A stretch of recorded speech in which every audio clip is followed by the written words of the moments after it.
Eran las 23:17.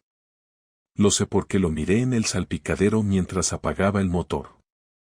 Había estado en casa de mi hermano Tomás viendo el partido del Madrid, y volviendo a casa decidí aparcar 2 calles más abajo, porque los de urbanismo siguen con esa maldita obra justo frente al portal. No fue un gran partido, empate a 0, pero lo que vi desde el coche esa noche me cambió la vida.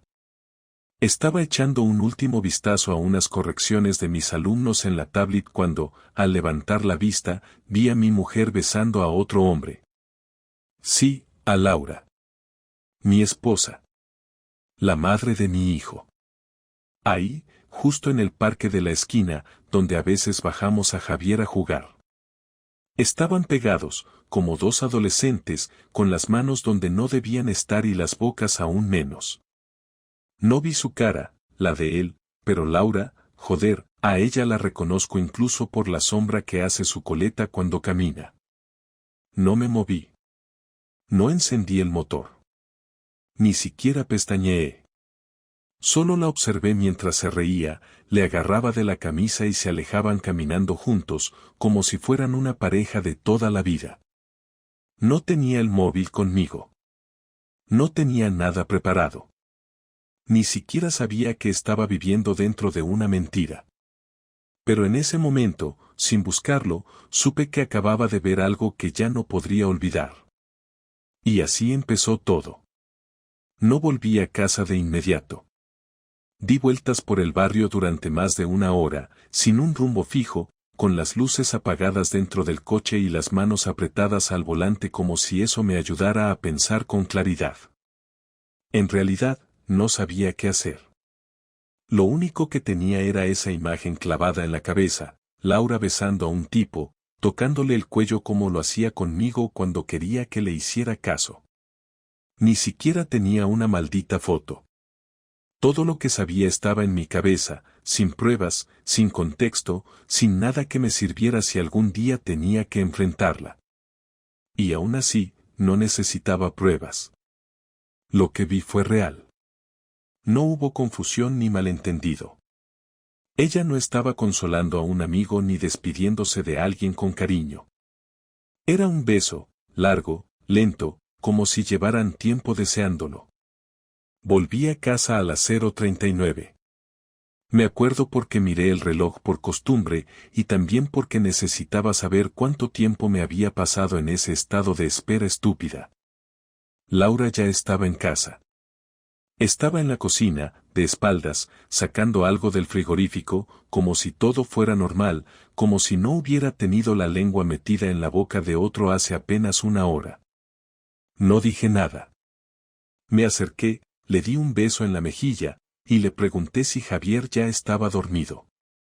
Me dijo que sí, que le había costado un poco porque tenía tos. Me ofreció un poco de tortilla que había hecho para cenar, pero le dije que ya había comido con Tomás. Entonces me miró con esa cara suya de rutina, la que pone cuando todo está bajo control, y me preguntó si el partido estuvo bien. Le respondí que aburrido, pero que al menos no perdimos. Me acosté antes que ella. Me hice el dormido. Escuché cómo se duchaba, cómo cerraba las puertas del armario, cómo colocaba su ropa en silencio para no despertarme. La cama se hundió un poco cuando se metió, y al rato se acercó a mí, puso su mano sobre mi cintura, como hacía siempre. No me moví. La dejé ahí, pensando que yo dormía, que todo estaba bien, que seguía funcionando su teatrillo. Al día siguiente, decidí que tenía que saber más. No podía actuar en base a una sola imagen, por muy clara que la tuviera.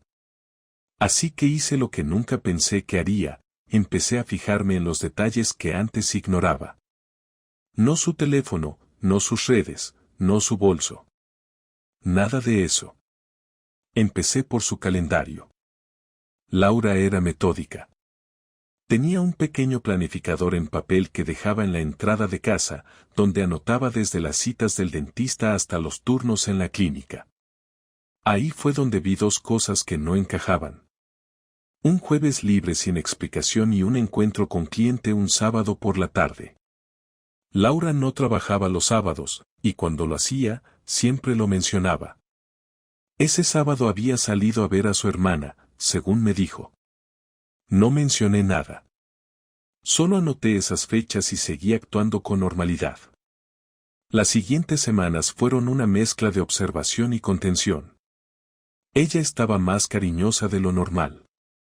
Me preguntaba si estaba cansado, si quería que preparáramos una escapada para el fin de semana, si todo iba bien en el instituto. Yo asentía, sonreía, le devolvía los gestos. Todo mientras anotaba sus movimientos, recordaba sus horarios y comparaba versiones. Era agotador. El momento que cambió todo llegó un jueves por la noche. Estaba viendo una película con Javier cuando escuché que Laura decía por teléfono que ya iba en camino. Se puso unos vaqueros y una chaqueta, se perfumó discretamente y salió sin decir más que un vuelvo en un rato, cariño. Le pregunté a dónde iba, por reflejo más que por curiosidad. Me dijo que a ayudar a su amiga Marta con un problema en la lavadora. Su tono fue tan automático que no tuve dudas de que era mentira. Le dije a Javier que iba a por helado. Salí a los 5 minutos. Fui directo a casa de Marta, que vive a 4 calles. Nadie contestó al timbre. Llamé desde el coche, desde un número que no era el mío, y fue Marta quien contestó, medio dormida. Me dijo que no tenía ni idea de qué estaba hablando. No le mencioné a Laura, solo colgué. Ella me escribió al rato un mensaje diciendo ¿todo bien? No contesté. Pasé las siguientes 2 horas buscando el coche de Laura. Lo encontré a las afueras de la ciudad, en una calle poco iluminada, frente a un bloque de pisos que no reconocí. Me quedé esperando. A los 20 minutos la vi salir. Él salió después. No se besaron esta vez, pero se abrazaron de forma demasiado íntima para que fuera una amistad cualquiera. Entraron en su coche. Él de ella. Se quedaron dentro un buen rato. Yo no podía ver con claridad lo que hacían, pero sus siluetas se movían demasiado. Cuando finalmente arrancaron, lo seguí a distancia hasta que ella lo dejó en otra calle. Él bajó, la besó en la mejilla, y se fue caminando. Ella volvió a casa, aparcó y subió como si nada. Esa noche no dormí. No por rabia. Tampoco por tristeza. Era más parecido a estar en medio de una película de la que no puede salir. Me invadía una especie de vacío. La certeza de que todo había cambiado, de que lo que antes era familiar ahora era falso, como una casa con las paredes huecas. No dije nada. Todavía no. Pero ya no era un presentimiento. Ya no era una duda. Era real. Y ahora, era mío. Solo mío. Y ya estaba pensando qué hacer con esa verdad. El sábado siguiente fue el día que decidí que todo tenía que explotar. Ya no me servía observar en silencio, ni seguir escondido detrás de la rutina falsa que ella misma había montado. Quería escuchar su versión, aunque fuera una sarta de excusas. Necesitaba que me lo dijera a la cara, sin rodeos, sin los filtros que usamos cuando queremos evitar discusiones. Me levanté temprano y preparé café para los dos, como si fuera un día más. Javier tenía un partido de fútbol con su equipo y Laura había dicho que lo llevaría ella porque yo tenía clases de refuerzo en el instituto, que por supuesto eran mentira. No tenía nada, solo necesitaba espacio para pensar, pero ya no hacía falta. Ese día no iba a actuar más. Me senté con ella en la cocina, le pasé la taza, y antes de que pudiera empezar a hablar de cualquier tontería cotidiana, le solté la primera frase que se me vino a la cabeza, una que no dejaba lugar a malentendidos. ¿Cuánto tiempo llevas viéndote con ese tipo? Laura me miró con los ojos muy abiertos, como si de verdad no entendiera de qué hablaba. No dijo nada durante unos segundos, pero no fue el silencio de alguien que está sorprendido por una acusación falsa, fue el silencio de alguien que está eligiendo qué mentira usar. ¿De qué estás hablando? respondió al fin, con voz calmada, intentando mantener el control. No me tomes por imbécil, Laura. Te vi en el parque la otra noche. Y también el jueves. No me vengas con cuentos. Solo quiero saber cuánto tiempo lleva esto. Ella bajó la vista. Tomó un sorbo de café. No parecía nerviosa, parecía molesta, como si le fastidiara que yo lo hubiera descubierto, no por lo que significaba para el matrimonio, sino por el hecho de que su plan ya no podía seguir igual. No fue planeado, dijo finalmente, sin mirarme. Empezó hace como 3 meses.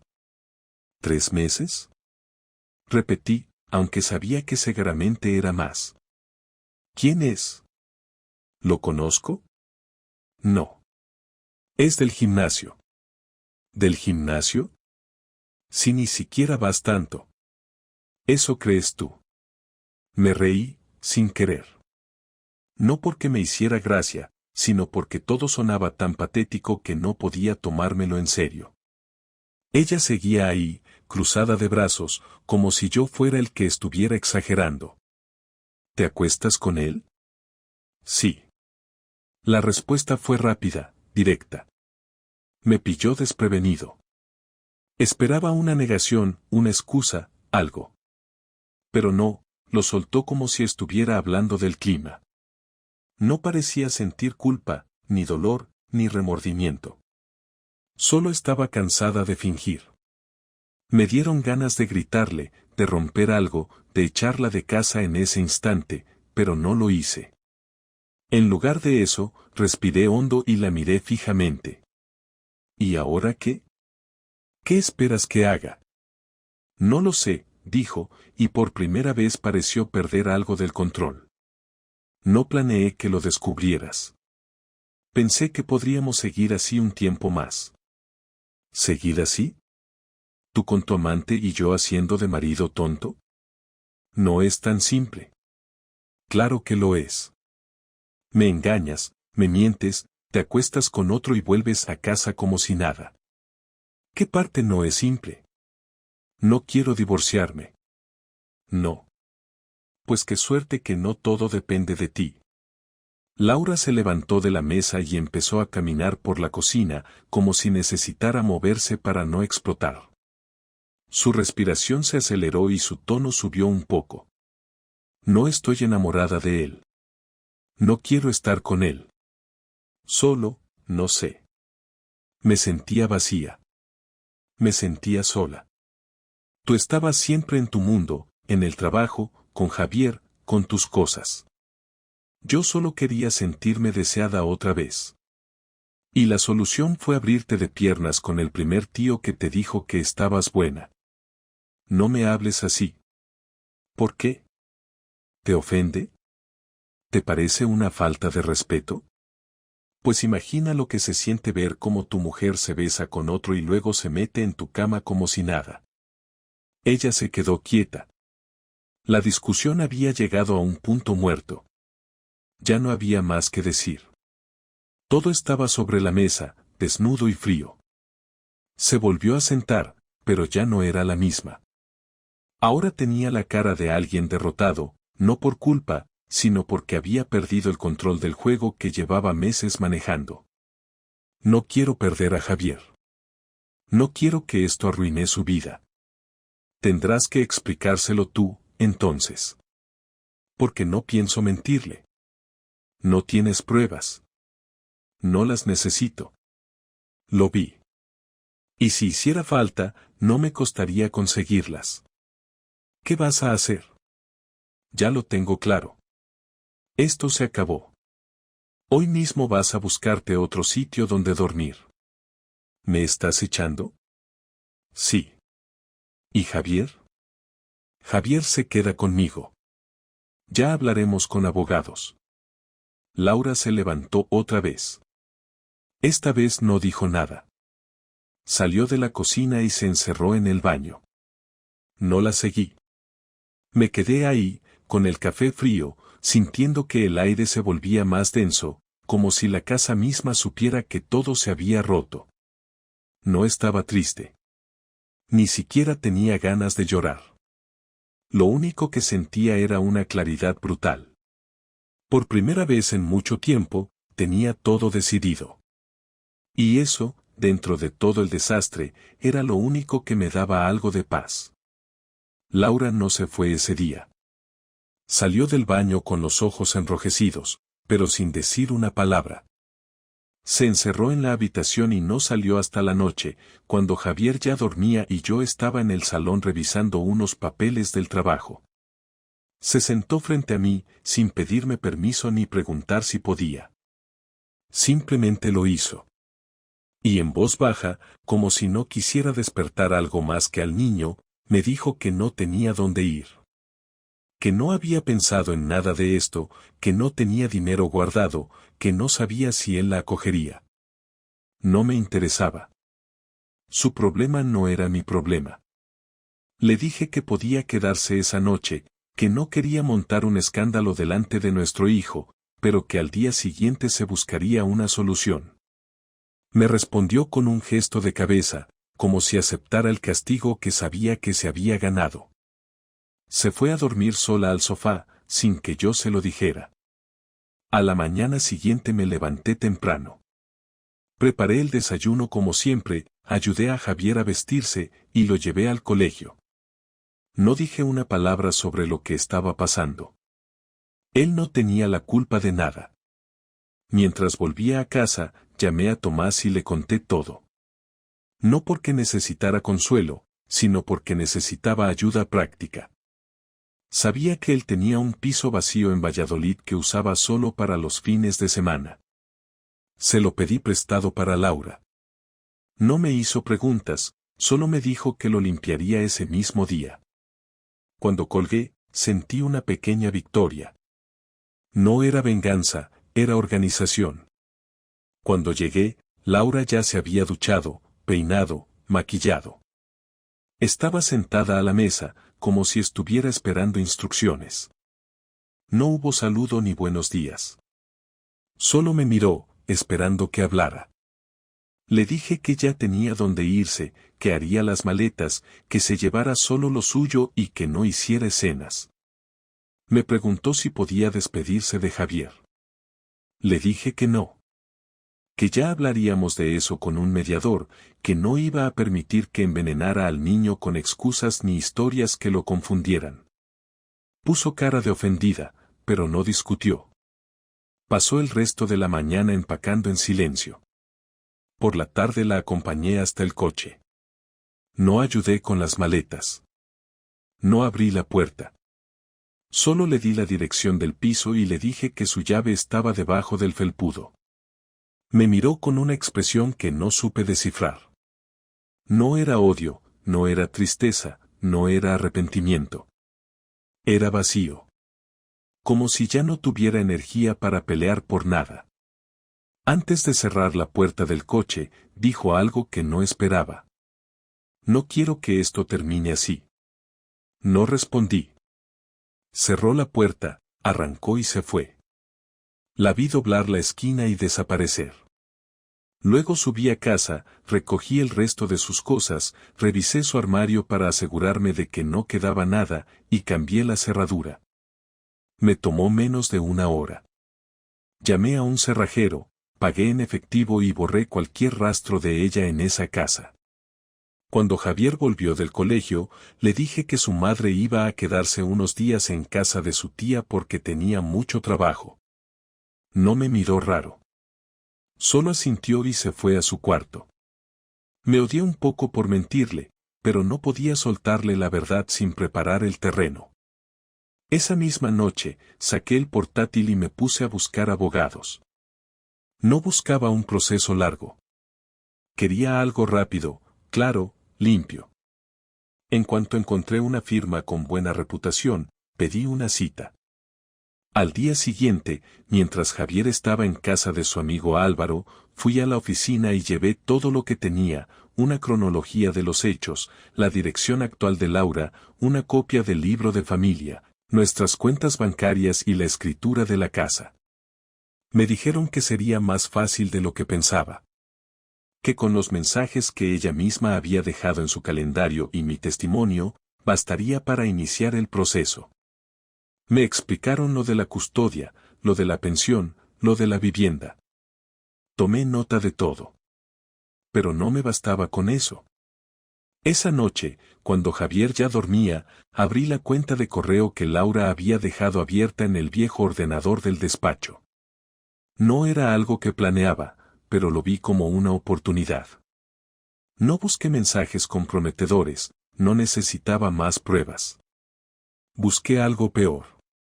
Busqué su punto débil.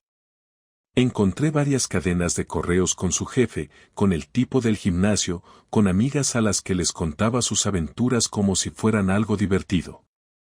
Leí cosas que no olvidaré nunca. Cosas que me hicieron pensar que Laura no era la mujer que creía. Que quizá nunca lo fue. Cerré el portátil y empecé a planear algo más que un divorcio. Quería que le doliera. No solo que perdiera a su familia, sino que sintiera que todo se derrumbaba. Al día siguiente imprimí una selección de esos correos. Solo los más humillantes, los que mostraban su doble cara, sus bromas a mi costa, sus comentarios sobre cómo yo era demasiado predecible o incapaz de notar lo obvio.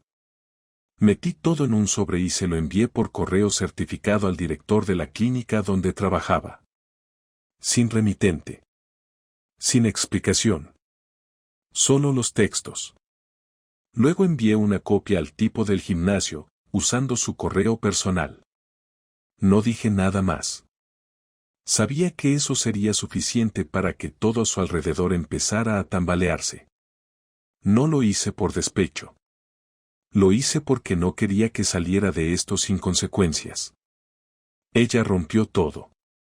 Lo mínimo era que sintiera el peso de sus decisiones. Esa noche dormí como hacía tiempo no lo hacía. No por tranquilidad, sino porque había dejado de contenerme. Ya no tenía que ser el bueno de la historia. Solo tenía que cerrar este capítulo como se merecía. Sin sentimentalismos. Sin concesiones. Sin redención. Una semana después de que Laura se fuera, recibí su mensaje. No llamó, no apareció en casa, no buscó a Javier. Solo escribió un mensaje corto y medido, como si fuera una cita con el dentista o una nota de trabajo. Me pedía que habláramos, que necesitaba explicarme algunas cosas, que le parecía justo tener una última conversación sin reproches. No contesté en ese momento. Lo pensé durante horas. No por ella, sino por mí. Tenía curiosidad por saber si realmente pensaba justificar lo que había hecho, si aún se veía como víctima, si creía que había algo que salvar. Así que respondí al día siguiente con una hora y un lugar, domingo por la tarde, en el banco frente al parque donde solíamos llevar a Javier cuando era pequeño. Le dije que fuera sola. Que no trajera nada. Ni papeles, ni disculpas escritas, ni regalos baratos. Cuando llegué, ella ya estaba sentada.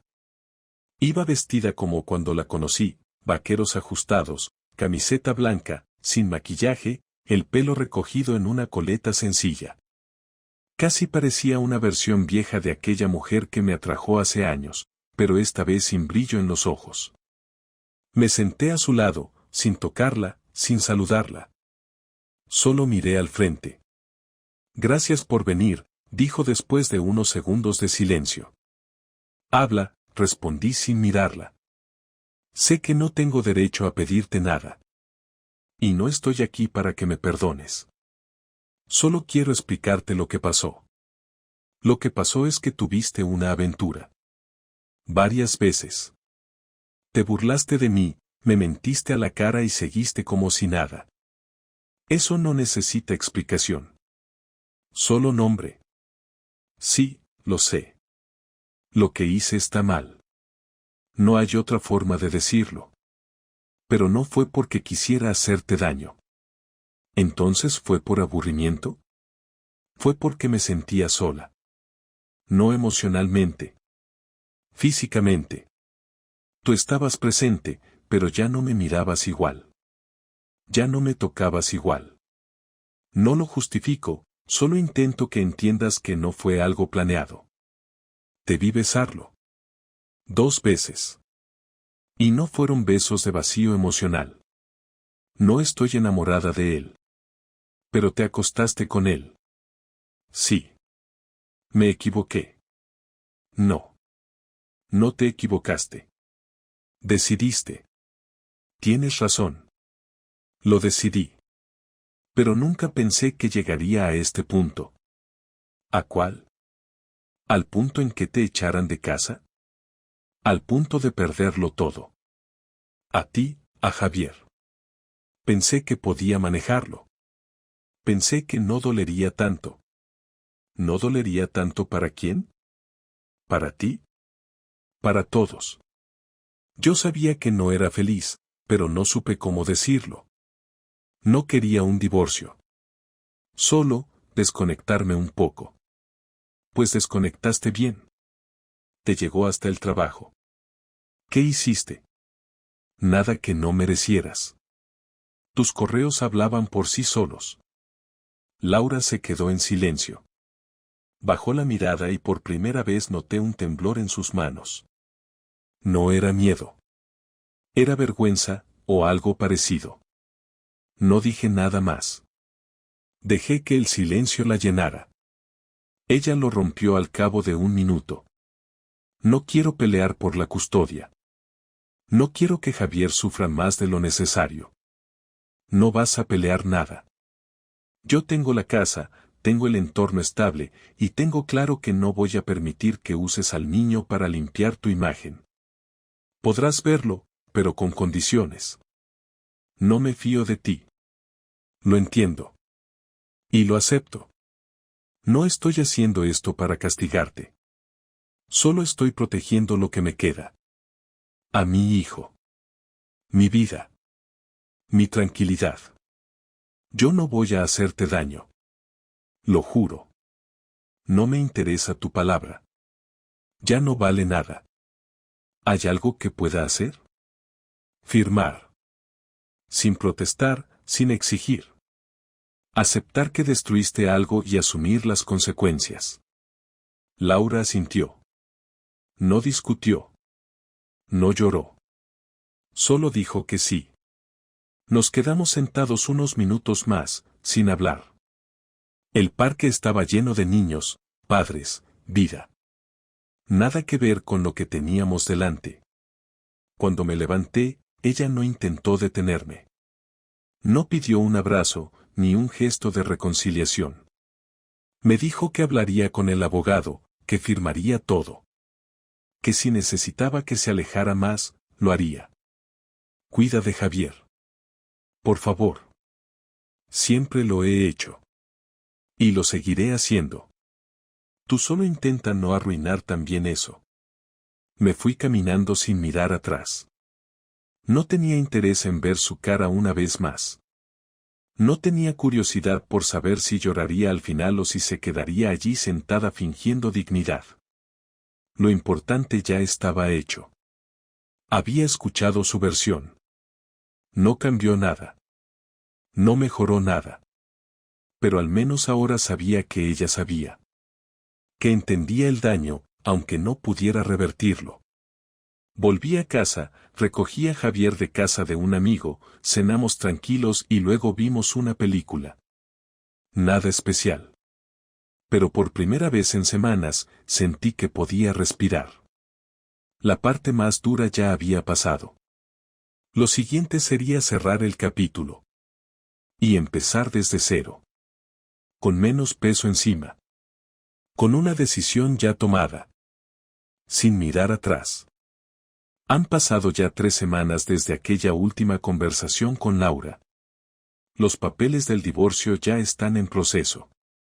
Su abogado y el mío se comunicaron sin complicaciones, y ella, tal como prometió, no puso obstáculos. Firmó todo sin pedir nada más que lo básico, visitas programadas con Javier y no interferir en su relación con él. Acepté porque no quiero que mi hijo viva en una guerra. No es culpa suya que su madre haya tomado las decisiones que tomó, y aunque me cueste verlo, tiene derecho a tenerla presente en su vida. Eso sí, con límites. Todo queda registrado, todo queda controlado, y no hay espacio para sorpresas ni improvisaciones. En casa, las cosas han vuelto a una rutina extraña pero estable. Javier ha preguntado varias veces cuándo volverá su madre a vivir con nosotros, y le he dicho la verdad sin rodeos ni dramatismos.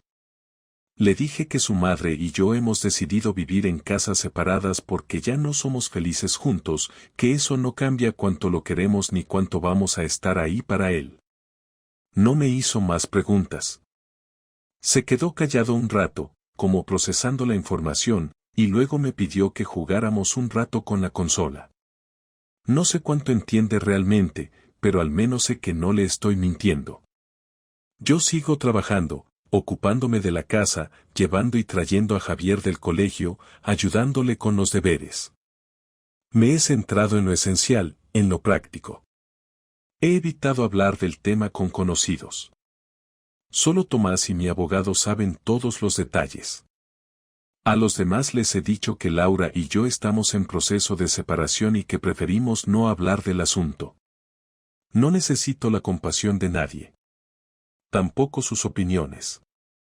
A nivel personal, todavía estoy procesando todo. No es que me sienta derrotado, pero tampoco puedo decir que estoy bien. Hay días en los que me despierto con energía, y otros en los que no quiero levantarme. Algunos momentos me atrapan los recuerdos, no solo de los buenos, sino de los recientes, los que duelen más, verla salir de casa sin remordimiento, saber que todo lo que construimos se vino abajo por su decisión egoísta, leer sus mensajes burlándose de mí con sus amigas o con ese tipo del gimnasio. Es difícil dejar pasar eso. A veces me pregunto si debería haberla enfrentado antes, si debí sospechar antes, pero rápidamente lo descarto. La culpa no es mía por confiar. Es suya por traicionar. En cuanto a la venganza, lo que hice fue suficiente. No me siento orgulloso, pero tampoco me arrepiento. Sus correos llegaron a las personas indicadas. Me lo confirmó un conocido que trabaja en la misma clínica. No han tomado acciones públicas contra ella, pero su reputación quedó tocada. Ya no es la simpática y confiable recepcionista que todos saludaban. Algunos pacientes pidieron cambiar de profesional cuando supieron con quién trataban. No sé si sigue viéndose con ese tipo. Tampoco me interesa. Él no es el problema. Es irrelevante. Ella fue la que tenía responsabilidades conmigo, y fue ella quien las rompió. Hace unos días me escribió otra vez. No para pedir volver, ni para hablar de Javier. Solo quería decirme que había empezado terapia. Que estaba intentando entender por qué había hecho todo lo que hizo. Le respondí con un mensaje breve, espero que te sirva. Cuídate. No necesito estar involucrado en su proceso de autodescubrimiento. No quiero convertirme en su consejero ni en su soporte emocional. Ese ya no es mi papel. El vínculo se rompió. Lo único que nos une ahora es la crianza de nuestro hijo, y punto. A veces, en silencio, me pregunto qué aprendí de todo esto. No me interesa convertirlo en una lección de vida, no estoy para frases vacías ni ideas de autoayuda. Pero si tengo que sacar una conclusión, es que confiar no te hace débil. Que estar para alguien no garantiza que esa persona esté para ti. Que una traición puede venir de quien duerme a tu lado durante años y aún así no significa que el amor fue falso, sino que alguien simplemente dejó de respetarlo. Hoy en día, me levanto cada mañana con la conciencia tranquila. Aún me cuesta dormir algunas noches, pero cuando me acuesto sé que hice lo correcto. No fui perfecto, pero no fui el que rompió el trato. No fui el que mintió, ni el que buscó en otro lado lo que podía haberse hablado. Me quedo con eso. Con la claridad de haber actuado con dignidad, incluso cuando el dolor me empujaba a perder los papeles. Sé que muchos habrían hecho cosas peores. Yo también tuve pensamientos feos, impulsos, pero me contuve. Y eso también vale. No sé qué me espera ahora. No estoy pensando en conocer a nadie ni en rehacer mi vida. Primero quiero reconstruir la mía. Volver a sentirme completo sin necesidad de tener a alguien al lado. Dedicarme a mi hijo, a mi trabajo, a mis hobbies. Ver qué quiero hacer con mi tiempo libre, con mis fines de semana, con mis silencios. A veces me da miedo estar solo. Pero es mejor estar solo que mal acompañado. Y ahora lo entiendo mejor que nunca. La historia con Laura terminó. No como imaginé cuando nos casamos. No como pensaba cuando nació Javier o cuando nos mudamos juntos por primera vez. Pero terminó. Y eso es lo importante. Cerrar el capítulo. Seguir adelante. Sin odio, sin rencor. Con una memoria clara y los pies firmes. Así acaba esto. No como una tragedia, sino como una decisión. Fría, real y necesaria.